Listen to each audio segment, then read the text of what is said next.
मैं निवेदन करूंगी, बार बार क्यों टोका जाता है महिलाओं को, उसके पीछे कारण है। आप सोने की भांति हो।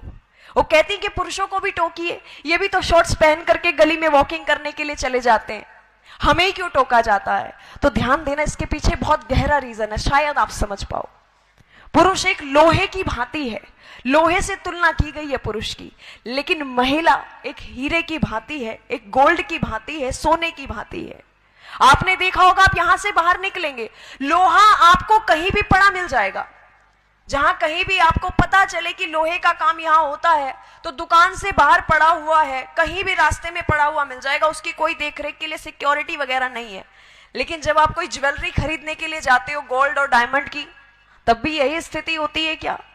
कवर करके रखा जाता है, और कवर ही नहीं, ओवर सिक्योरिटी में रखा जाता है। साइरेंस यूज हो जाते हैं जैसे ही कोई टच करता है।